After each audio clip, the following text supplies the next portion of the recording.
welcome back, and thank you for joining us for Game 4, which features, unsurprisingly, Team Liquid versus OpTic Gaming. Let's take a look at the starting lineups. And selecting the blue side is going to be Team Liquid. Their top laner is Impact, jungler Smithy, mid laner Pobelter, double lift and bot lane alongside Ole with their coach Kane.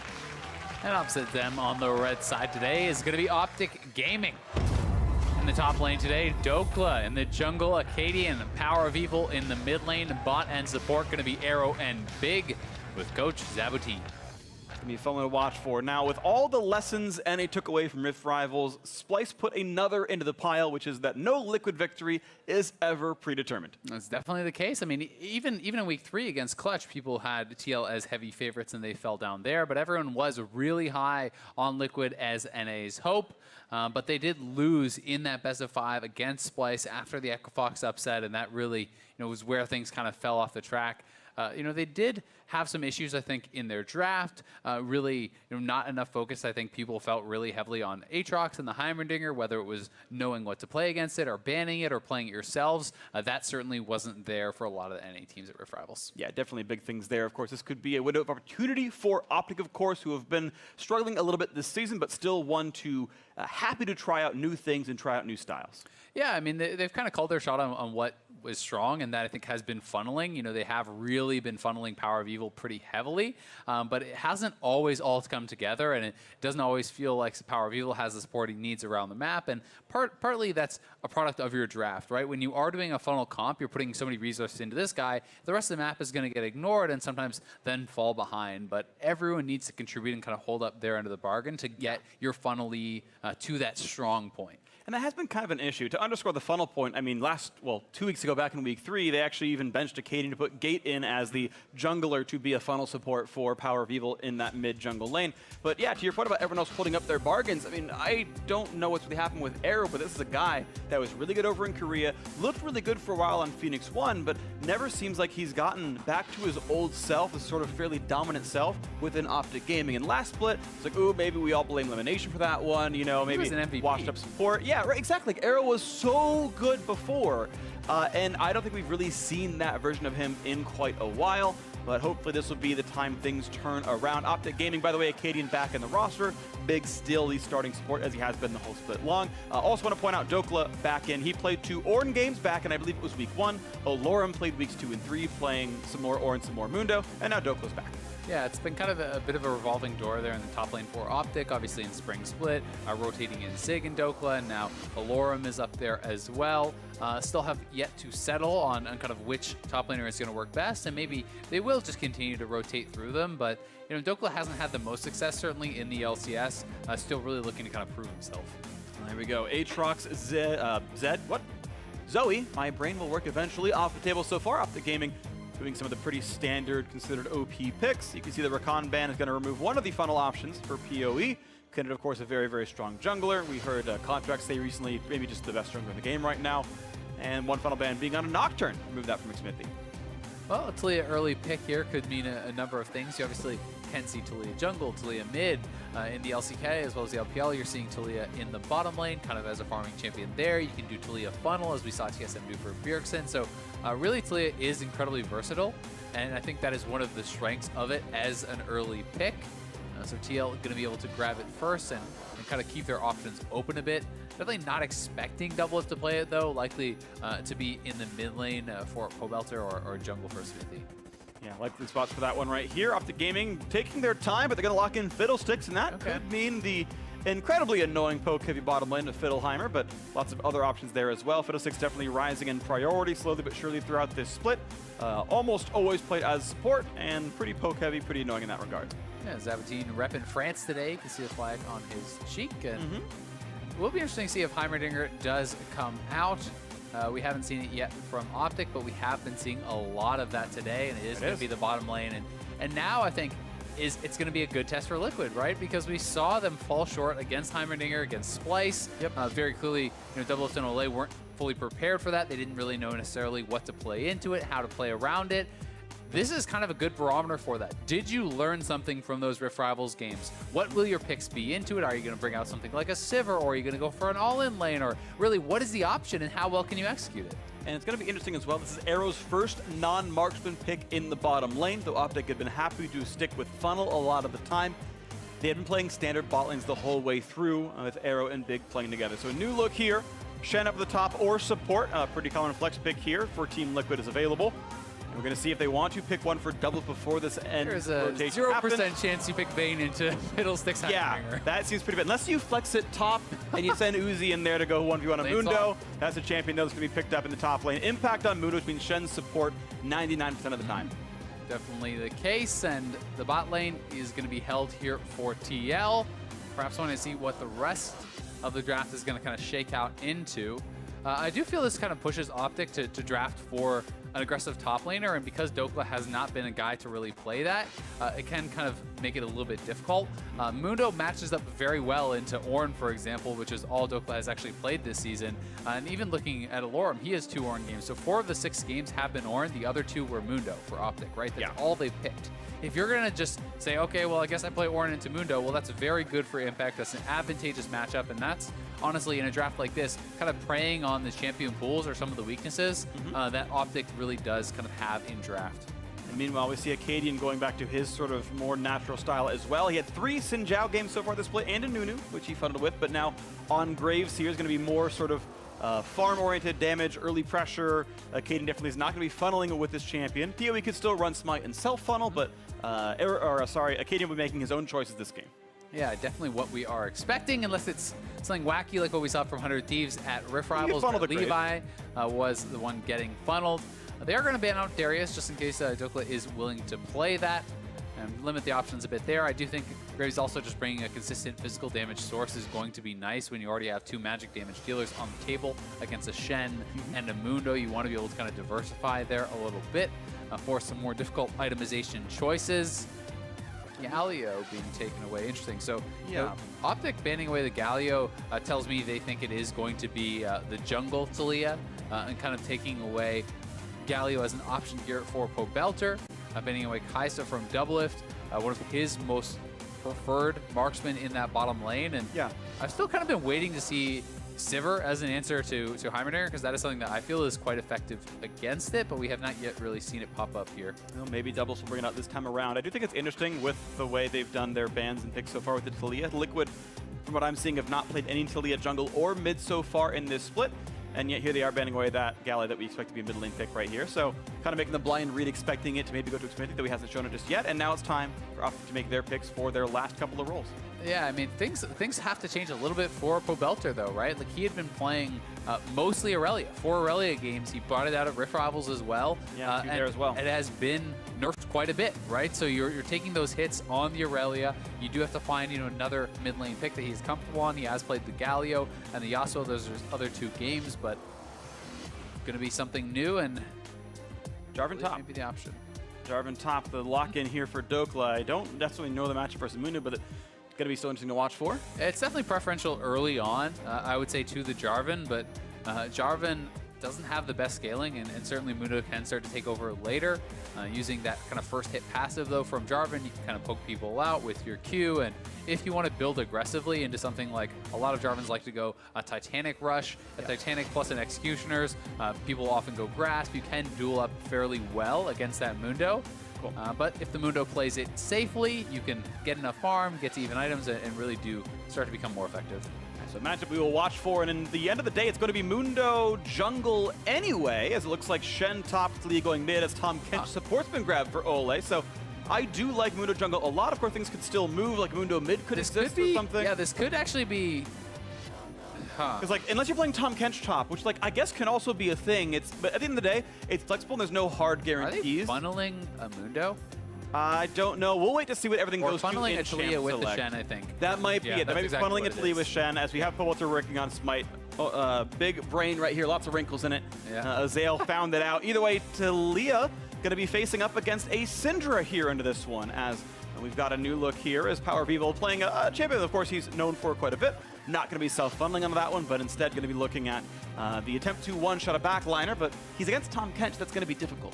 It certainly is, but yeah, this is very interesting. I haven't really seen Shen as kind of the funneler, or like the support in that mid lane. It's generally been Alistar, Braum, Taric, champions like this. What Shen does have, though, your Q actually does that percentage HP, so it actually is pretty effective at killing big monsters in the jungle early on, so you can help there as far as clearing out that jungle for you, Talia, but it will be that Graves for Acadian. Smithy is going to be piloting the support Shen essentially in the mid lane to really funnel up this Talia for Pobelter, and this is a triple tank 2-threat team where your 2 threats are the Talia and the Jhin, who are not the most consistent of team fighters as far as easy to output damage, I find. So yeah, we'll see how effective they're going to be able to be. Skill shot reliant can be outplayed. When they really hit, they hit really hard. Don't get me wrong, but absolutely this can be unreliable. So something to watch for there. If the skill shots miss, the damage does fall off. OpTic Gaming playing something a little bit more standard. Actually, I do see that PoE did switch over to Smite. So this Syndra is going to be self-funding at least a little bit, though Acadian is on the Graves. That Jarvan is going top. Will be a fun one to watch for as Arrow plays his first non-marksman in the LCS Summer Split, and we are into the game. This is very interesting. So, I haven't seen Smite Syndra, and Syndra to me seems like someone who's pretty vulnerable if you're actually, invading your opponent's jungle and trying to take things away. You can contest camps, though, like Raptors, if they are available. And one of the big things here, I simply think he might be taking Smite heavily to smite cannons. You smite the cannon to push the wave a lot faster, and then if you have this Talia Shen combo in the jungle farming, the wave is going to crash a lot faster. They're going to lose more minions, more experience, and perhaps really not get as much out of it as they would want, because Syndra is not like a Talon and isn't someone who's as flexible to move around the map solo and steal camps. And again, this is just a prediction. Have not actually seen Smite Syndra mid yet. Yeah, me either. I kind of think back to old CLG EU Froggen days. Yeah, Arrow going to take some damage, going to be rooted up in place by Jhin, and how many autos can Ola get through onto him? 1, 2, and not quite number 3. You saw, yes, Heimerdinger turrets up in that wolf camp, though. I believe he cast them while still under home guard, with the celerity boost giving him a bunch of ability power, and he can revive those later on. He's recalled for some health and some mana, and he can pretty easily kill the wolf camp by himself, or with a very, very minor leash, and have an XP lead coming into lane. I think he's actually leashing for Power of Evil while going bottom lane. And this is what I'm thinking he's going to do, is actually come over, wake up these turrets. Power of Evil starts with Smite. I think Power of Evil is going to be the one to take the experience here, while the Heimer is just kind of providing this big leash with that Crow Storm and the triple turrets. And yeah, really clever stuff. I love it. I think this is pretty cool. Unfortunately, Big did take one Little Wolf, so not hitting straight level 2, but Power of Evil will be getting that level 2 right now. Yeah, he's fine. Good stuff. I mean, I like to see the creativity. Yeah, so trying to optimize as much farm as they can get, of course, and even PoE didn't need Smite to make that happen. If Heimer's leashing for you, you can just kill that probably without the 390 damage coming through from rank 1 Smite, but it means Acadian's going to go pretty aggressively, grabs his own red, immediately into the opposing blue, and no one is near him. Yeah, I mean, it's just going to be him taking it away. Because Power of Evil is faster to level 2, Power of Evil is going to be able to kind of contest this wave a little bit better than he otherwise would be able to, and this is giving Graves a bit of free time to steal away some of these camps, and we'll see if he's actually caught out. Oh, he's afraid of getting going found. Back to base, yeah, because he doesn't know if they're going to scuttle or straight to blue and then kind of sussing out where he might be, so he wants to take the safer of the options, but they have spotted that blue is gone. Even though that play looks silly to a spectator, fully respect the discretion, better part of Valor. Like, if they're coming, that's first blood and a free red and blue, so yeah, they go. I think it's definitely the smart play there. He could have risked it and maybe got an additional camp, but he's saying risk versus reward is not very good there. Put himself very far behind potentially if it goes bad, so he's going to go down to the Dragon side, take away a scuttle of his own, and then he's still going to have that one camp that they stole away and have an additional camp kind of on his side of the map to clear because of that. So yeah, pretty interesting stuff so far from the two teams. Some new strategies coming out and kind of new counter responses. Ooh. And you can see, I think I heard another turret come down, so Arrow did go for the E into cast to Q. Jack showed that start of the day. Go back and watch that if you want to see some more Heimer mechanics. But yeah, E into Q gets that extra beam out, gets a bunch of damage, and he's pushing double effect. And you can see the boot start, Boots 4-pot. If you remember back to the lethality days, like where it was just Jhin, Ashe, Varus, everyone started going, okay, originally it's Doran's Blade, well, I get poked too much. Okay, now it's Longsword 3-pot, now it's Boots 4-pot, and this is really something that you can do as an answer to the super poke-heavy lanes, to be able to stay around and sustain long enough to actually get a preferential buy, because those 4 potions are going to sustain you so much more in the time that you're in lane than the lifesteal of a Doran's Blade or a Doran's Shield really could. And I also want to point out the fact that Doublelift is not going Halo of Blades, but actually Fleet Footwork for a bit more sustain on this Jhin. And I think they are similar-ish in power. I think in a general case that Halo of Blades is a generically slightly stronger rune, but if you need to play laning phase and not die outright in laning phase, Fleet Footwork will win you more games maybe in this matchup. And I think it's a fairly intelligent choice by Doublelift to consider that as one of his options, and is doing it here. I'm actually not surprised by Halo Blades existing, but either way, stunned up, and again, a couple shots come through. Most of that was dodged by Ole eating Doublelift and not a minion on the Tahm Kench. Yeah, I mean, even though with that 4-pot start, no potions forced on their opponents. You know, they are getting completely poked out. He is out of health potions completely, and he's gone very heavily into the lifestyle. He actually has Legend Bloodline as well as Overheal also, so really getting all of the lifesteal style talents he can there. And not with the knockup, but a slow impact. Will he have to burn the flash? There's no red buff on the squad, so not going to pin him down very much. Get some nice blows there. He's actually getting a little bit too aggressive, has to flash away. Chose to dodge skill shots, but didn't get rid of any of them.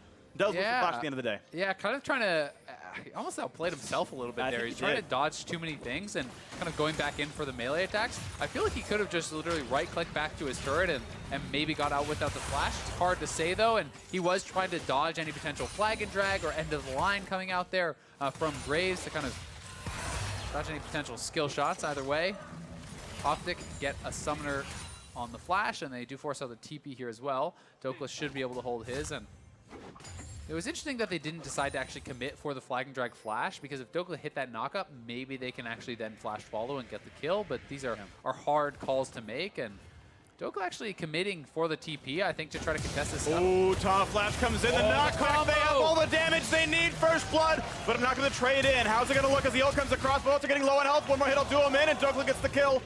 Looking now for X50 maybe, but no, he's going to walk right back on this one as a quick jump on the scuttle. This will go over to OpTic, a trade of kills. First blood, though, to Liquid. Yeah, they get the first blood. It is a trade back with the kill, and the scuttle also goes over to OpTic, but that is kind of a kill lane. We've seen actually Talia Shen, Talia Alistar, these sorts of combos played in the bottom lane. I haven't seen it yet as this funnel, but you set up the CC, it guarantees the fling out of that, and that is the burst damage that came out there. Getting first blood, unfortunately, it does go on to Smithy. Here it is one more time. Smithy taunt flash into the fling. Enough damage to actually get the kill, but Mundo not in position here. Impact can't really come down, and the flash follow from Dokla means they trade a kill and will grab the scuttle. That's the nice thing about keeping your flash up, though. I agree with you from earlier that maybe a flash could have meant a Mundo kill, but it's risky. Yeah, it's the risky, and here he's got the flash to burn on something else. As now they look back at the top lane with the ultimate on. Impact did not have a flash to get away, and that's actually a pretty much ensured kill. So back they went to the top lane, and Akaden's been part of several important kills now. Burning the flash top lane, they were peeking to make the kill happen, and even though he didn't get an assist, still kind of part of that play in the river and help make things happen. Ooh, nice stop right there by Doublelift. Yeah, pretty annoying there to have that recall actually stopped. Will lose some minions, and this is the Acer Predator replay here. Dokla and Acadian back up to the top side. They know Impact is flashless, so it's an easy Cataclysm to set it up, and just a clean regank, honestly. No way for Impact to really get out from this one. Does actually sidestep the Graves Q, but not going to be enough for him there. Nicely done with that gank. And they knew just, hey, show up. He's got no flash. I have ult. Come on, make it your way over here. And nothing fancy required. Just simply raw DPS. So Caden going to grab his red buff. Pretty close to level 6. Going to reset right here. This game, 200 gold apart. Actually, OpTic are down despite being up 2-1 in kills. There is much more farm as Team Liquid actually get a lot more done in this bottom lane. Yeah, it's kind of funny because Doublelift was getting poked out so heavily, but he's just straight up out CSing them. And this is one of the things that really kind of speaks to comfort on the champion, is how well players are actually able to farm. And I've seen a lot of marksman players playing not so well when trying to farm bot lane on a mage, because the last hitting is different, especially with timer. The turrets, if you're not actually timing your autos properly, can mess you up and kind of make it so that a minion gets the last hit and so on and so forth. So you really do need to put in time to get that practice, because by all accounts, OpTic should be up in farm. They're the ones who had Doublelift under the turret. They're the ones who had Doublelift without pots, getting poked out, being pressured. That just means you straight up missed a bunch of last hits. Yeah. We shouldn't have been denied too much here. Fiddlesticks only still up to 6 with the bouncing crow. So even that, it's like, oh, well, Fiddle took... No, not even what happened right here as well. Arrow's still going for the down 18. the fanned rocket. Is significant. Yeah, that's actually substantial. That's high end for losing lane right here. So rough stuff. OpTic, of course, also behind. Well, they were behind top lane. They actually just recently caught up is Dokla. That's of course with a wave shove. So 5CS about to come to impact as he hits under turret. It is worth noting though, Power of Evil with the self funnel, if we want to call it that, has really stayed pretty even with Pobelter, right? And meanwhile, Acadian is also going to have more farms. If you I like to add up Acadian plus Power of Evil farm and compare that, kind of to that of Pobelter. And obviously that is going to be preferential to the side of OpTic. So they've been answering this kind of 2v2 in the mid lane fairly well, and also using the lane priority that Dokla has very well to come down and challenge for these scuttles. Because you saw again, even though it didn't result in anything, Dokla roamed down. He was camping out in the Baron pit. If any potential fight broke out, it would have been a 3v2. Mundo wouldn't have been able to respond because he's pushed in. All right, well, this is the way it is right here. 200 gold lead to Liquid all the same. As again, we mentioned that roam coming down, but nothing picked up for it. As I've got to push away Liquid, and now looking for double lift there. Big getting some damage across and waiting to go for his spear. He wants to choose the time to trigger Aftershock. Does not quite get rooted in place. Double lift walks back out. Low health bars, though. OpTic took a pretty bad trade there. And now on the top side, a 2 versus 1 as Shen is coming to arrive. Smithy here to gank top lane as the jungler should be. A lot of damage, and Dokla's going to fall. He still finds a way to gank Smithy. Yeah, nicely done there from Smithy. You hit 6. Well, he's 7 now on that Shen. And first ultimate gets a kill that's going to feel so good. But OpTic trying to respond with pressure in the mid lane. The bottom lane play kind of failed. They were trying to roam down there and actually punish double lift, but Ole and double lift both spread out and actually avoided the ultimate grenade coming in from Arrow, allowing them to safely retreat. And at the same time, that prompts that play on the top side of the map, knowing that OpTic has 4-man bot. And all that time that Acadian has actually put up to the top side, well, that advantage is basically gone. I mean, he's down 10 farm. They're even in kills. He has an assist, but really, Impact is looking pretty good in this matchup. And yeah, in my experience, it kind of just gets worse for Jarvan over time. Well, maybe the window to knock this one down is closing for OpTic. They did get a couple of ganks up there, but one trade kill and the farm is better for Impact, and maybe the game is slipping away. Now, Liquid has been known as a very good early game team, statistically top 3 in the NALCS for early games, and obviously coming into the week tied for first place in match record, and maybe poised to keep that one going. Yeah, certainly in a pretty good spot, but OpTic does have also an incredible amount of actual AoE damage in the team fight. If you can set it up with a Cataclysm, you have the Crow Storm coming out from Big and an Alt Grenade coming through from Arrow and all of Scatter of the Weak and AoE damage coming across from Power of Evil, etc., etc. Like, these guys all do AoE damage, so if you can catch out Pobelter or Double Lift and instantly kill them, or even catch them both, the team fight could end very quickly in favor of OpTic, because if Pobelter and Double Lift go down, there's really not much damage left in the tank, whereas OpTic is going to have many more threats. Really all 5 of these guys are kind of more high damage characters than Impact, Smithy, and Ole are. It'll make it fun to watch at the end of the game. Look at the post-game damage stats and how many of OpTic actually are out damaging a Tom Kench. But right here we've got the attempts into the mid side as Gideon trying to run away. A big double stun comes across the Crow Storm as well, and it's oh no! It's just 1 kill for 1 so far. Actually, not too bad. An almost grenade comes across, looking for Ole to get that kill. 2-1 so far. OpTic ahead in this fight, looking for a big knockout. They're going to find a bit of damage onto Shen. Dunk comes across, stopwatch to buy a few seconds. Acadian waiting for the wall to drop to land his Q. Big damage on Smith. The arrows fan out. The rockets land, and big damage coming across. A big lead so far, but still trading back as Tia look for a bit more. Acadian on the chase towards Pobelter, but Arrow finds another fan of rockets, another trade of kills, but Impact, his days are numbered, and that's going to be a delayed ace, I do believe. Liquid picking up only 3. Yeah, and Ole and Double Lift ulting in there without the proper vision, without the knowledge of who was around. Double Lift goes down immediately, and you see what a fight can look like with that carry down. So here comes the ultimate, and I mean, you just don't have the vision to make that play happen. Double Lift dies before anything really gets going, and the TPs do come in here from TL. Thankfully, they have Pobelter alive to put up the damage, but look at these Crow Storms. Look how effective that is, getting maximum bounces back and forth between the players, and then Smithy falling short on the taunt, just barely not able to catch Acadian. The damage and ult grenade does miss, but again, really effective. Crow bounces there from Big, and OpTic are able to get an ace in the delayed 5-4-3.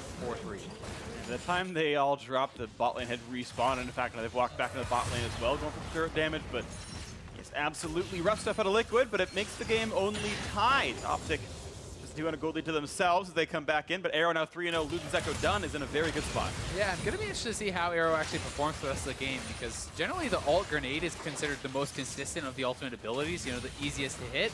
So far, he's 0 for 2. He's kind of whiffed on both of those, and let's see how effective he can be in those later stage team fights. But looking to get aggressive again. Good stun, though. Stops CLT right away, so Double Lift doesn't get really many meaningful shots out. Blue buff steal, I believe, was attempted, but PoE grabbed that without much issue as mid lane is now shoved back in, and Acadian will collect up that farm. Yeah, Power of Evil farming the jungle a decent bit, but honestly, most of the jungle farm Power of Evil has taken is actually from Acadian. So, you know, I don't actually find that to be super effective, but you know, Acadian and him are trying to be as efficient as possible and allowing themselves to kind of group out mid lane and push out there as a 2v2 duo, which is putting more pressure on Pobelter and Smithy, and then hopefully resulting in more scuttles and more counter jungling coming out eventually. And even though it does feel like he is taking quite a bit of his own jungle, Acadian's numbers don't seem that far down. I don't know what the mark's supposed to be, but 94 CS on jungle Graves at 15 seems reasonable, right? Yeah. He's got about as much farm as the top laner does, and sure, Joke was having maybe a hard time in this lane, but yeah, they're not really denying too much. I guess he's getting his own bit of counter jungling, so this does feel pretty efficient. We'll see if OpTic can get more maybe on this line of reasoning. At least they've been again, willing to try new things. They dedicated pretty hard to funnel. Now they're dedicating 1 out of 1 game so far on self-funnel in 8-13, and that is cool to see them, again, trying to find things that'll work for them, and they're getting close a lot of the time. Yeah, and Power of Evil has always been a guy, you know, everyone kind of jokes about Nashor's Tooth and all his innovations with items, but, I mean, look at this build, right? This is a Shurelia's plus Runic Echoes with Chilling Smite. Yeah. He's going to move really quick. Yeah, he's going to be really fast. He's going to have an additional slow there, and it's going to be more about, I think, finding the correct target than necessarily dealing the maximum amount of damage. But it is an additional engage tool. Chase someone down, hit the Scatter of the Weak. Maybe you find a kill more easily off of that. Yep. But, you know, if you are not making use of that ultimate and kind of in conjunction with your Shurelia's finding better targets, well, then it's just going to be a less effective build, because as far as like actual damage you're putting out per ability, it will be lower. And I think there's some sort of pieces of this game that makes sense to go for a weird sort of more tidy build. Fiddlestick's on your team. Give him move speed. Let him crow storm people. Because if Tom Kent is going to chomp your target anyway. Maybe one-shotting's never going to work this game regardless. Maybe you're trying to kite out the Mundo. There's a lot of little factors here, which, again, I'm going to give people the benefit of the doubt if there's at least a logical point to the play, and I think there is here, so I want to see it play out. Yeah, definitely agree. It does make some sense. Just have to really track and see how effective it is in the actual game. Does that bet he's making pay off? And you can see Pobelter threatening the roam down to bottom side, but he already expended the ultimate, so not going to really have too much side lane threat without that. And Acadian Power of Evil shoving this out very quickly is going to once again pull them straight back to mid. Yep. So mid lane, shoved right back in right here. Pobelter, turret down to about 20% HP. Rift Herald summoned, and can he stop Herald from charging? Because if not, that will be first turret. Chance of a stun comes through, and that is going to be a guaranteed pickup. Gold should all go over to Graves, getting credit as he did summon Rift Herald, and that's first turret gold over, and the game's still only tied right now. It's just the farm deficits, really. You know, 40 CS down on this Heimerdinger, 2 double lift. That is not because of jungle intervention. That is just getting outplayed in that 2v2. And Impact is up, you know, about 30 CS up in the top lane, despite all the jungle help that he had in Acadian. So, you know, a lot of what they're doing is working as far as the team play, but they're kind of mismanaging that, losing some of their advantages, and Arrow going to get ganked. 1 versus 3. Acadian over the wall, puts on big rocks, but might not be enough. Still going to look for the shots on him. Can't quite get the kill, so a good escape there for Arrow. Silence comes through, but this is a very low health turret. A TP to hold the minion alive, but here comes Pro Storm. Looking for the big play. Impact not an easy target. Out he goes, stays alive. Yeah, there's 5-man bot, though. They have to get this turret now. You're committing so much. Dokla didn't even bother to actually match the TP. He is still pushing top, so yeah, they're going to walk back up. They will be able to knock this down and match a turret. You can see Pobelter actually went back to base, so he may be the one sent up top to try to collect that farm if he can get there. And Dokla gets burned his mana pool to shove. Instead of going for turret damage, knocking it down to maybe 1/3, he wants to make sure he's got the mana pool and the uptime on the map. Choice he made right there is Liquid, but once again bought themselves a 500 gold lead. The Scuttle goes down on the bottom side. You mentioned a little while ago, Devil is with a pretty substantial farm lead in the bottom lane, plus 50 CS right here. Interestingly enough, went Ninja Tabby against a 3 AP team, but I think he's more worried about Graves and Jarvan killing him. and saying, no, Tom Kench will save me against Syndra. It's the more unavoidable damage I'll defend myself against. We'll see if that's the best choice. I wouldn't have thought so, but wait to watch the game. It's definitely interesting, you know, because you do see a lot of Jhin players going for Swifty boost, kind of avoiding some of the skill shots and avoiding things like the Scatter of the Weak and the Heimer grenades and these sorts of things, and missiles even, is going to be very important. But either way, shouldn't make too much of a difference. Likely working towards the rapid fire, same kind of style build that we saw earlier, although it was Hail of Blades Jhin instead of this more kind of defensive style to survive the laning phase with work. I think we're pretty much always going to see Storm Razor and Rapid Fire on Jhin for a while until either someone invents something new or items get changed around. This feels very smooth, very clean, and probably optimal on him in a lot of cases. Yeah. Either way, 700 gold difference in these teams. PoE going back for his own blue buff here. And kind of want to take stock of where the teams are headed. A while ago, you talked about how everyone on OpTic can be a very big damage dealer. This Fiddlestick's only 2 levels away from rank 2 ulti, could be a nice spike, and a 3-0 Heimer can be scary, but kind of tracking all their big farmers, whereas Liquid was, again, a 2-carry team, Doublelift and Pobelter, with tanks in front. Yeah, and Pobelter and Doublelift obviously are having a lot of farm, you know, more farm kind of than their counterparts, so they are going to be very powerful, and it's going to be so much about how you can protect your team. You see Dokla is opting at least for kind of 2 damage items, perhaps going to be able to finish that Titanic. He could go back into full tank right now, but right now he is fairly squishy, right? And it's going to be some time before he even develops himself into any sort of front line. So, you know, if TL can actually peel properly, all they have to do in a team fight, you don't really want to be the ones to dive. You just taunt anyone, you focus that person down, you're just buying time, buying space with Olay and Smithy and Impact, and Doublelift and Pobelter just have to focus whatever is in front of them, because anyone is a good target on OpTic. For OpTic, it's about finding the engage, finding, you know, a Scatter of the Weak out of vision, finding that Fiddlestick's ultimate coming in over the wall and really picking off the carries. They can't afford to, I don't think, to fight frontline to frontline unless they want to kite backwards. Seemingly OpTic not able to as well, as they look kind of at the Drake, but Team Liquid already there, and no one's here to stop him. So Double Mountain now in here for Liquid, the chance to rush down Baron Nashor now that it's spawned at this point. Pretty much a fairly real possibility, even with only 2 carries. Your damage up's not too bad. Chile pretty good at knocking down Baron as long as you haven't worked the ground beforehand, and Uzo not terrible at damage either. Top lane does get pushed down, though, because I think Impact Group have to make sure that the Drake could happen. Dokla got alone time top lane, has managed to get the farm pretty close, and has made the scoreline for turrets actually 2-1. Of course, got the mid lane earlier with Acadian and that Rift Herald. Game once again within 200. Yeah, going to be pretty interesting when those fights do start to break out. I mean, QSS is complete on Olay, and he is kind of, you know, the QSS for Doublelift. So he has to make sure that he is not getting CC'd up and actually can't devour Doublelift at that key time. So him buying that item early on is fairly important, especially when there is a lot of AoE crowd control. If you both get caught by the same Cinder Stun, you get hit by the same kind of silences coming out here from Big. That can be very, very problematic, but you know, it feels like for OpTic for now, they just kind of want to stay in the side lanes, keep Dokla, you know, pushing out waves and control vision and kind of look for opportunities, look for picks. TL feeling like they have to play a lot more reactively. Yeah, it does seem that way. They're playing around the little points of power and respecting what Acadian can do. Yeah, I mean, you kind of have the 2 real carries, and you have to fight around those guys, right? And whereas OpTic is going to be probably a lot happier to look for skirmishes, and here's the engage. Goes in the back line, gets the fear. Pretty decent damage. The triple walker comes through, and they don't quite get the kill as Olay picks up to leave. But the re-engage could be good. Dunks him, spins him back over the wall. Nowhere to go, though, for this poor Tom Kench. How far is out, and he's going to fall. Power of Evil gets the kill. A 1-for-0. Lots of ults burned, but a kill's a kill. Yeah, Mundo's still pushing in the side lane, so we'll see if OpTic can get anything more off of this. Dokla is going back to actually follow up, and a good engage there from Big. The big prize they wanted was actually Pobelter. They weren't quite able to get him. You can see Arrow struggling a little bit actually with the combo that Jat was demonstrating earlier. You're not getting his turret out quickly enough after the ulted grenade, so he missed out on the laser. He missed out on some of the actual additional damage that could have come out and perhaps helped to burst down Pobelter, but OpTic still does go positive in the fight. They do get 2 flashes, and they do get a kill. And we're getting more insight into Power of Evil's build as well. He's now gone for Spellbinder's Orb, so it's move speed Syndra. Let's go quick. It's get in there to land the stun to find the pick, and we can see this right here as Big goes for the ult, and they follow up. Yeah, Big looking for the ult in. Again, they really want to get Pobelter, setting this up very well. There's the fear into the ult grenade. You can see the turret came down very late. He actually missed out on both lasers, the laser from the rocket and the laser from the grenade there, unfortunately. But they do pick up Olay.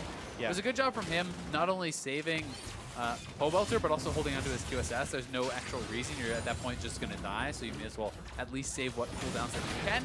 Yeah, they helped stay netted as well. They did not send Ole. I think they assumed he would die through the shield. If they could clearly see the fight going on, he said, nah, it probably is not worth the cooldown.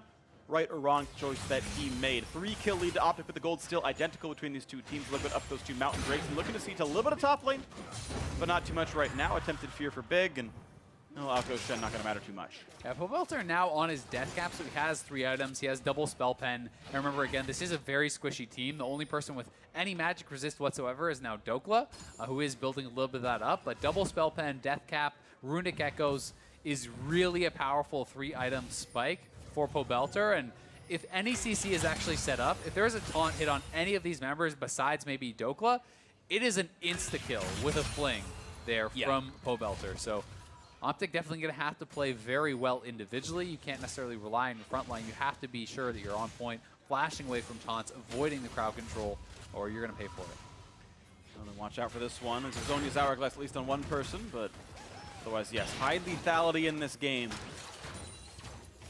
Despite not having any physical damage assassins. Either way, OpTic, again, clearing the mid lane wave. Arrow being sent to the mid lane. They're sending Jarvan now bot lane of this one as he has teleport, the only one not named Heimerdinger on his team. Be ready for those Baron attempts eventually. 25 minutes into the game, and again, double Mountain makes it quite easy for Team Liquid. Yeah, no one's Big, up there. Big is going to work towards that. Zonia's as well. Wants to be in a more of a team fight threat, be able to dive in the backline, be more disruptive. Because he is very, very squishy at this point. So if you do go into the backline, you can just kind of get popped. Zonia's is really going to create a lot of space, buy a lot of time, because even if you fly in and you're not actually killing off Doublelift or Pobelter, you're creating this zone that they can't walk through in the middle of the team fight and buying time for the rest of your carries to then focus down the front line from Chia. And I want to give actually a lot of credit to Stormflip being a very good item. You don't have to use the active for it to be obscenely gold efficient in a team fight. In Roth, not with the knock up the fear under the back line. How much can they get as Big? Rockets come through and out goes Big, but no kills just yet. TV coming back in to re-engage and will not make that one all the way through. I think smart for Impact to not join that fight. Yeah, not quite enough damage. Impact should be able to walk this one out, but OpTic is heading down. It's another engage from Big. This one doesn't result in a kill, but he is doing a pretty good job of actually finding the engages. The follow-up is just not fully there to actually burst down Pobelter, and again, he's able to kind of get away with the help of Olay. And Team Liquid didn't really burn any major cooldowns in the escapes. They used 0 ultimates and 0 flashes. A cancel teleport is all that it took, and that was Big actually flashing away to stay alive at Keaton. I think flashed in as well to help get kills. So OpTic burned resources were not rewarded, but they might still have the pressure to go for this as the Infernal Drake is under siege. We'll find out. They're actually sending 3 members up over to the Baron. You have to always remember Heimer's Baron taking strength. The double is in the area. Here comes Stand United. The wall. They're going for this big play. And Todd's going to come across only onto one. Does not quite hit onto Acadian as Dokla finds the blast plant, jumps away, stays alive. And here comes the attempted snipes. Double if. 1, 2, 3, and 4. Misses. Well, he tried at least very much. 1 kill already did come through, which was the Drake being picked up. Now Dokla doesn't have many places to go. Does get found out. Walter gets the kill credit onto this one. TL get the Drake and a kill. Big could look for an ult, but not finding opportunity just yet. TL has to be careful about this. They're trying to come over as a team. They know that a lot of people are missing, and they did actually, I think, spot Heimerdinger as he stepped out of the bush, but Pobelter looks for the big grenade. Might have gotten a slow, but Pobelter now popping Zonia's Hourglass. Cross not too much of anything. Devil getting feared up, though, still getting the first kill and able to walk away pretty cleanly. Pobelter still has to kite away, but Big not exactly dangerous. A quick 2 for 0. And again, Liquid winning the fights. Yeah, winning the fight in Impact. Staying alive here could look to kind of threaten the chase down, but that was close. I mean, Doublelift flashing forward, trying to get the kill. Not able to quite get it. Almost has it turned around on him, and Ole had to flash in, had to save Doublelift. But again, it is TL surviving just barely. This one did cost a lot more of the ultimates. You can see the initial play, the grenade just wide, and Pobelter, good early Zonias. If he waits any longer, he gets feared or silenced by Big. He does die, and then Doublelift flashing in there gets feared up immediately by Big. That almost bursted down before being saved there by Ole. Still, it's a couple kills for Liquid, and them starting to carve out a bit of an advantage. They really are right now. 2,000 gold. They're looking for a bit more in the mid lane as there's still a wave that has not been cleared easily by Arrow. Impact actually managing to tank all those shots means another turret will fall, and Liquid tie up the turret score 2-2. Slow, methodical team, 16 total kills in 28 minutes, but holding on to a gold lead all the same. And they do have that marksman scaling up. Pobelter looking very, very strong at this point. Impact almost to his Warmog, so these are item completions that are going to be very, very important and buying a lot of time. And we saw the Stone Blade actually be very effective. You had pointed that out, but therefore Dokley was able to actually get the active off just before the fling came through from Pobelter, and that helped to kind of keep him safe there. We'll see where they can actually find their pressure, though, as OpTic certainly can kill Baron extremely fast, and TL has to be careful about that. Big Smithy stunned up, big damage taunts right back, and can happily be saved by Ole if needed. Now Arrow might have to run back as well, as they're going to be a re-engage as Impact and run forward. They get through in the front line. Dokley going to take up some of the damage, try to keep his teammates alive, and Arrow going to flash away as the wall falls. And Azonius buys some more seconds as well, but still it's an attempted escape and attempted run. Looks like the health bars will stay up, and OpTic, they're going to look to maybe posture yet again. As big as over the wall, but no Crow Storm. Out they go, no deaths. Yeah, beautiful Weaver's wall there from Pobelter to really help turn around the fight.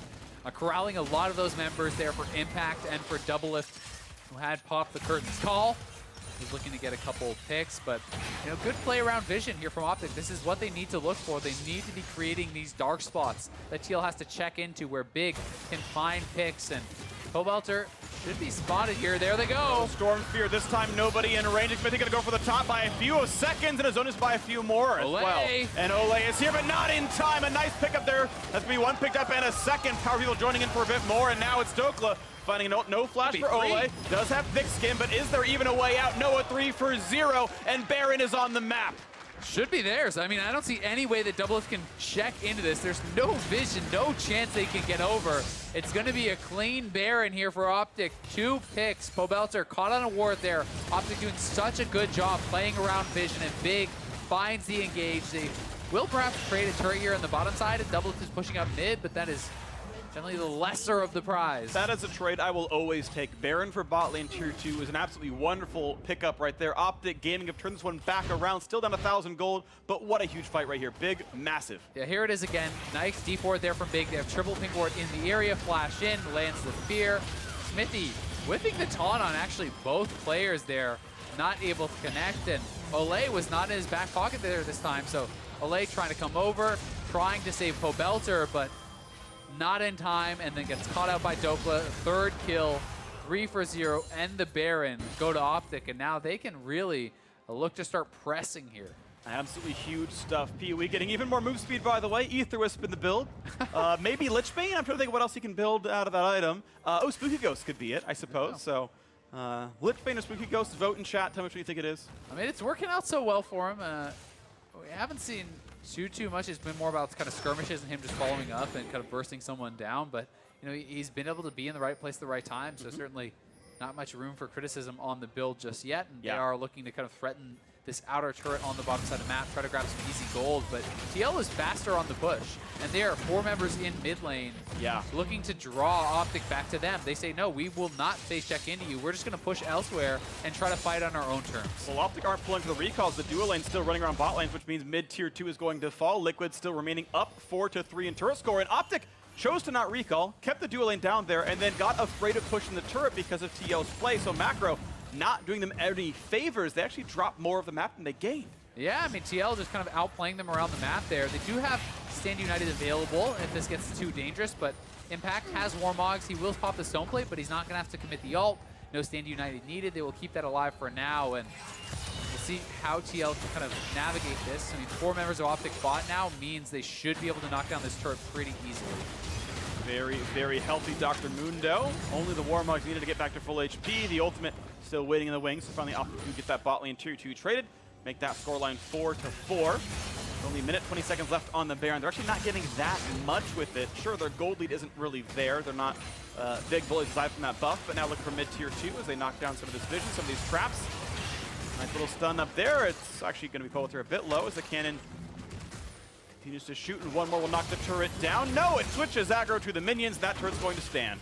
Yeah, at least for now, one more wave, they may be able to get in there for an auto or knock it down. We'll see if they can, but the wave in the top side of the map was not actually prepped by OpTic, so it's pushing for TL, so that is kind of buying them some more time as well.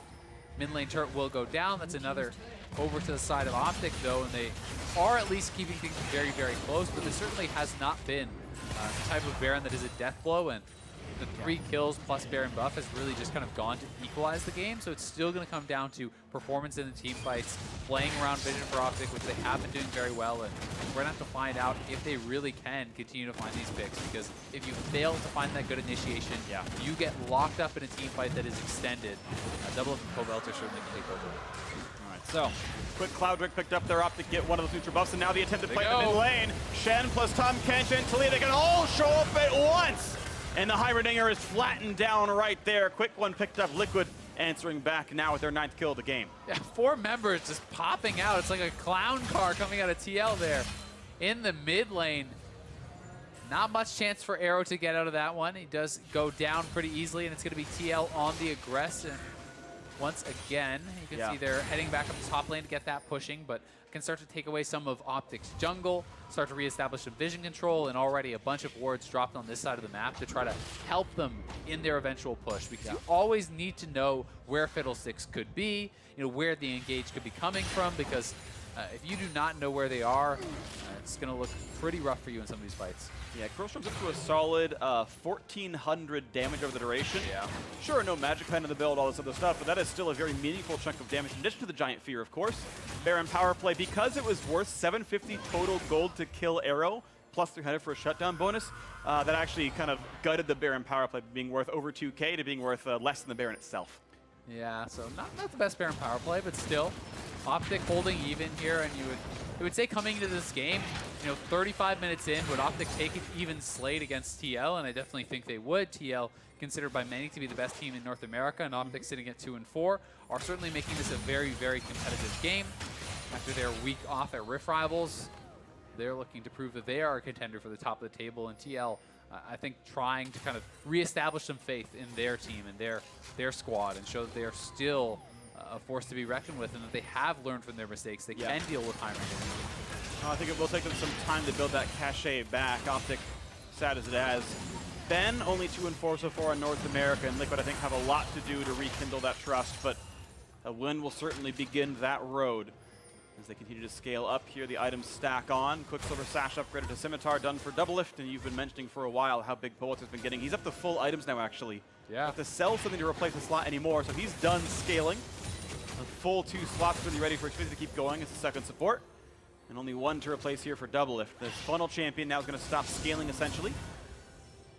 Yeah. Twin Shadows did come through, by the way, so Power People also full up on slots. Yeah, very unique item builds here as well. But a lot of cheap items he could replace if he wants to kind of look to do that. Shirelia's, Twin Shadows, even the Runic Echoes. Both these mages with Smite could actually swap out for a true Runic Echoes, which is kind of a more powerful version of that item, albeit more expensive. But as they collect that gold, they can kind of optimize their 6 slots. Double Lift, actually, ahead in item progression now above Arrow. Not because of kills, but he's up 130 CS above Arrow, right? Arrow is just not farming as effectively as Double Lift, so part of that is because the farm is being shared more evenly across these members, as there are kind of more damage threats on OpTic, and a part of that is just kind of a better job moving around the map and finding that farm from Double Lift. Yeah, it's interesting. There's plus 100 for the Mundo as well. Impact got quite a bit of gold on himself. Level 18 to the 17 of the guy up there. The taunt's going to stop Crowstorm, and a flash out for Big keeps him alive. This could be a very, very good fight as TL wants to get in there, looks for Arrow. Oh, and Big never got out of the cone, so he gets shot down to the very end of it all. And now here comes Tom Kench yet again. Arrow, he's going to have a very hard time getting away from this one. He's got to be flashless. He's got some turrets, but it does not matter. Zonia's buys 2.5 seconds, but he will still drop down. A 2-for-0 to Liquid, and now on the backside, Welter. Zonia's in hand. Shen coming back around to keep him alive. This could be very dangerous, though. Dokla, can he even get out? Double's got a crit ready. Not yet in range to land this one. Pops Scimitar for move speed. No, you can't catch that guy, but they can go straight to the Baron. I mean, the Baron is actually on the table here. You can see that Katie and Power of Evil are still around.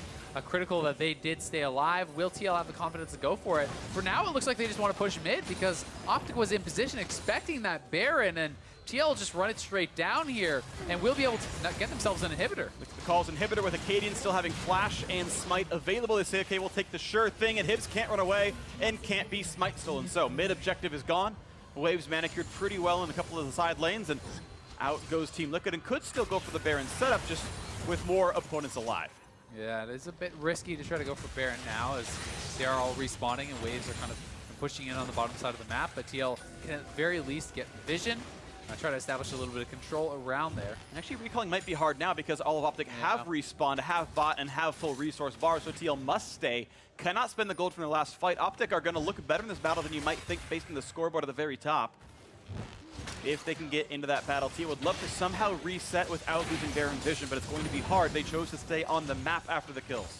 Yeah, the items are definitely very even across the board here. There was a bit of an advantage with that Infernal over to TL, but OpTic can kill this so fast. 5 DPS, they're not even bothering to clear out the wards. Again, TL haven't bought. There's like 8,000 gold in inventory right now. Looking for this play, Big waiting on the other side of the wall. Here comes the jump in for Talia. 5,000 health on this Baron, and they can't actually see into the pit just yet. Now they finally can. Impact on the wings. Big waiting for his big moment, flanking around, goes through the fog of war. Now there's a jump in the front lines. Don't play it on. Double gets the first kill, and now to the back line comes the Crowstorm. A surprise party for TL as Impact is chasing down for a Cade, and he cannot be killed. He's just chasing forward, and the headbutt gets the kill. Make it a 2 for 3 for 0 maybe at this point, as now Smithy is still staying alive. More kills coming across, and OpTic just could not handle the team fight. 4 for 0 Team Liquid. And that's going to be the game. I mean, look at the respawn timers. They can just run straight down mid, pinging onto the Nexus turrets there. It was a close one between TL and OpTic, but Liquid are going to be back on top after this win.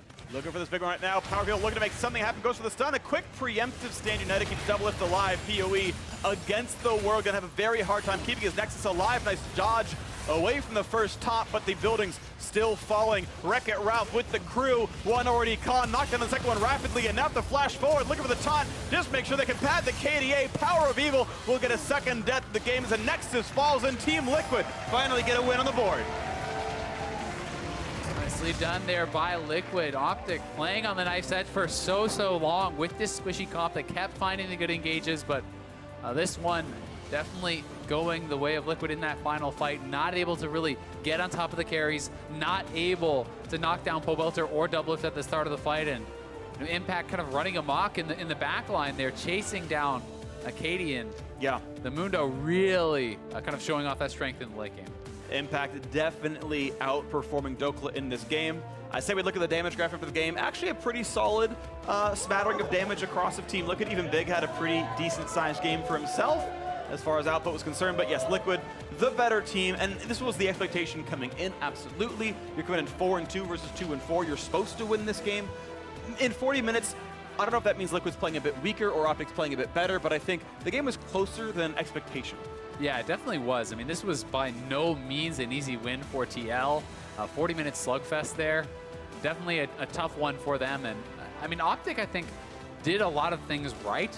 They played very well around vision. They were able to kind of find a lot of picks and engages with Big.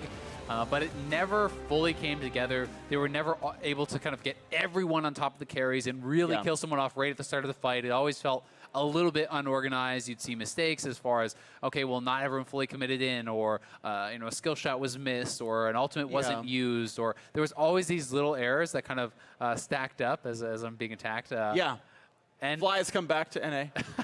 and that's one of the things that really can come back to bite you, you know. And I was kind of nitpicking a little bit with Arrow, because I'm watching him. We had that segment about Heimerdinger mechanics and just kind of watching, you know, after watching Jad, you know, talk about those mechanics. And very frequently, Arrow was not actually executing on that. These little things can sometimes make a difference. Definitely, there were a lot of close margins here where a bit more damage could have tipped it over the edge. A lot of things could have been contributing to that factor. Either way, it was a win for Team Liquid. So now, to give us their thoughts on how the game played out, let's send it down to the analyst desk. Thank you very much, Freak, and thank you to Afromove for joining us after your victory today. Team Liquid as well, picking up a victory to move to 5-2 over OpTic Gaming, but it wasn't pretty. Wasn't pretty for either team, as we will break down in just a moment. Before we get into gameplay itself, I want to talk about this draft. Once again, another Heimer picked up. Yeah, Heimer is very, very OP, as we saw from Rift Rivals, but NA Heimers, I don't know. Yeah, well, we were talking before the game, and how many pro games do you think it takes for a Heimer to be good? Like, I mean, how many just solo queue games to be good Heimer? We were saying maybe even 50, like for a pro player. Yeah, I would agree with 50. There's so many combos with Heimer, and being able to place your turrets, cast an ability at the same time, know which upgrade ability to use in team fights is like in which very situation important. Requires so many games. To put some other context to it, just as a champion that I know you've been practicing and brought out, Pike, how many games would you say you've put into solo queue on that champion to get it stage ready? 50. About 50 as well? Yeah, it needs 100 though. It needs 100. Yeah. You guys won. What are you talking about? Fair enough. Breaking down the rest of the draft, how do we feel about it? We had a Jarvan in the top lane as a response to the Mundo, where Darius has been picked up by other teams. Yeah, that whole draft was just a bit of a question mark for me. Like, I know Doka can pay GP. Like, GP wasn't banned. You could have tried taking the GP into the Mundo, which people have done to try and beat the scaling, because eventually in this game, Mundo went crazy. But at the same time, TL's comp only had 2 damage threats, and there were a number of times those guys got picked off. And then, like, it just felt like neither team felt super practiced on the comps that they were running, or the champions that they were running here. Now, with that, we had the funnel on one side. We had the mid lane smite on the other for the Syndra. So definitely looking to try and get Power of Evil some advantages in that mid lane and on that Syndra pick. I want to dive into the game itself, though, Jat, and take a look at this 12-minute replay where the first real kills come through in the game. Up to this point, Heimerdinger was down a significant amount of CS, picks up 3 kills within this fight alone. Yeah, this fight was definitely messy. You can see Ole sees a big play on Tahm Kench, but Power of Evil realizes there's now an 80 carry within 500 range of him and can full combo him. So it's a huge failure right at the start for TL. Yeah, but they managed to trade back 1-for-1 initially. It looks like they might get out. Heimer cuts them off. They get the kill onto Ole. And this is where it starts getting very good for OpTic, even though Heimer takes a quick detour in the river before coming back to the mid lane to, with his excellent mechanics, clean up this triple kill. Yeah, well, he throws his empowered E right here, actually gets the slow but not the stun, because his aim is actually pretty wide, but he gets the slow, he picked up 1 kill, and then he actually gets 3 kills at the end of it. So I think if he was a more practiced Heimerdinger, like you would see from Yarnan, getting that gold would give you a lot more teamfight control than it ended up giving him, because I don't think he actually made great use of that gold from the teamfight. Right, not just in the fights, but in the lane phase as well, picking up more CS. Wasn't the most successful Heimerdinger that we've seen as of yet. Of course, I do want to move to our next replay 30 minutes in. OpTic Gaming coming out 3-for-0, plus a Baron at this point. Things still looking good.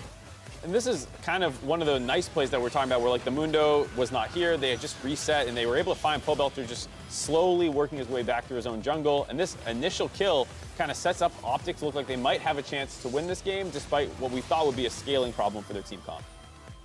Yeah, and you can see as well Move speed Syndra. the move speed Cinder, where he just seemed like he was getting a bunch of those The items. most baffling build path. Puts him in a position, but if they didn't get something like celerity. that, if they didn't get Wait, something did he like really that, not have celerity? No celerity on that Syndra. celerity. celerity I'm so upset. on the Syndra. But if they didn't get something like that pick, then they weren't able to execute anything. As soon as they were in the full-on team fights, they didn't have any damage to kill Mundo. And as Afro They kept had no pointing out, Grievous either, I think. yeah, they on had their 1 team. Grievous from Heimerdinger. Oh, okay. And we saw the accuracy on those skill shots to set up the Grievous wounds on the Mundo. Right. Yeah. If you are on the Team Liquid side in that game, how confident are you're coming out with a victory from game start, from 0? Just like based on comp. Playing against Heimer and Syndra is really scary because they Okay. can snowball early. Yeah. But Heimer wasn't really doing too much in the game. Right. So as long as they were able to scale, let Mundo scale, no one could kill Mundo on their team. Okay, so at minute 0, maybe you're a little bit terrified that they Yeah. get the ball rolling and they completely steamroll you. But by the time we get to 30 minutes, you think Team Liquid is sitting pretty and they're feeling pretty confident Yeah, that as long definitely. as they don't Especially make some major because- throw. Because they're running funnel, they have double sidestone. So they can put out more wards versus their bursty comp that they have. This is something we don't talk about very often. Exactly. The fact that double sightstone comes in when you have a funnel. Let's take a second to talk about the advantages of that right now. Yeah, well, obviously, the changes happened, so you can no longer build Sightstone, you have to stack it up. But Baron control, getting picks, preventing getting picked off, all those things are greatly enhanced, because that was pretty much the only funnel advantage that TL had that game. When you were comparing the jungle mid CS 25, 30 minutes into the game, OpTic was actually up by about 50 in that game, because the Power of Evil Smite plus the Graves was actually outpacing. But once you have no Sightstone and also no good way to kill Mundo. All right, well, now we're well beyond 30 minutes. We're going to go into the final fight of the game. Of course, Team Liquid coming out on top in this one. This is one of those instances where you see it feels like OpTic's getting pretty desperate, so they're trying to force this Baron, and Big is looking for a flank, but those wards that we're talking about, able to spot him coming around the backside, as well as the fact the front half of the fight was not working out. Dokla dropped right away, so by the time Big shows up, nothing really doing, and there's Mundo just charging through the entire backline, and the Graves is just not able to deal with him at all. My God. 300 health per tick, as the Graves auto attack did about the same. Yeah, Right, that needed could have an been reduced to executioner. 150 if he spent 800 gold on Executioner's Calling as well, which we have to point out Acadian didn't. One of the other stories of this game were some of the weird builds from OpTic. The Power of Evil, I know he does a lot of math and theory crafting, but we have to talk about the fact that he went Runic Echoes, Shirelias, Spellbinder, he had a Twin Shadows. When at you some talk point when in you the talk game. about that threshold, Afremu, where that team comp can get scary, I can't imagine that threshold involves those items. There's a Rabadon's in there. Yeah. Maybe a Morello's. For Pretty some, much say in the game, my mid lane is trolling. We don't want to win. I mean, I don't know. I mean, to a degree, it felt like it. But now I want to move away from this game and kind of talk about Team Liquid coming off of Rift Rivals and whether or not this victory here really inspires any confidence or makes up for any of the things that we talked about at the top of the day around Team Liquid inconsistency and what has been exposed during the Rift Rivals week. I think so one of us said it. We're like, you take the W, but this was not for me like a feels good win. It wasn't like, okay, that was a competent Heimer that we went out and beat and learned what we lost to at Rift Rivals, and now we know how to deal with Heimer, because it was a Fiddle Heimer lane that was just losing on its own. So to me, I didn't find that particularly like, they really learned something. They just looked like a better team than OpTic, which I would have thought before Rift Rivals. When you look at Team Liquid, what would you pinpoint as like their biggest strengths as a team at this moment? I think they all lane very, very well. Very impressive. Every laning phase, they either lose gracefully or win with a bad matchup. And they definitely play really well towards their win conditions and set up fights with the correct vision all the time.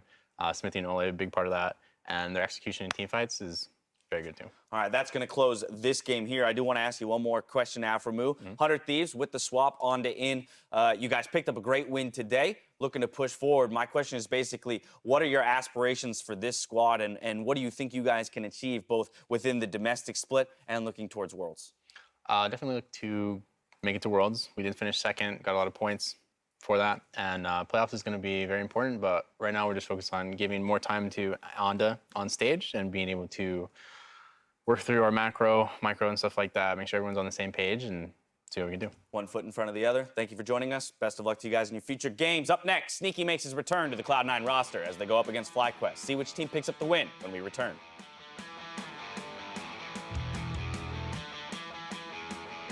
Try to contest this up. Ooh, Tom Flash comes in, the knockback. They have all the damage they need. First blood, but I'm not going to trade in. How's it going to look as the ult comes across? Both are getting low on health. One more hit will do him in, and Douglas gets the kill. No flash, no flash. Help me. Dodge it, Douglas, dodge it, baby! Nice. Nice. Now popping Zhonya's hourglass. Pros not doing much of anything. Devil getting feared up, though, still getting the first kill and able to walk away pretty clean. They're not finishing. I'm gonna Gibbs. We are good. We're good. We won. Yeah. Yeah. I'm a KDA player. If meat and bread are the backbone of a sub, then Mike's Way is the heart and soul. Lettuce and tomatoes, onions and spices, all drizzled in the juice. That's the difference. Jersey Mike's. Be a sub above.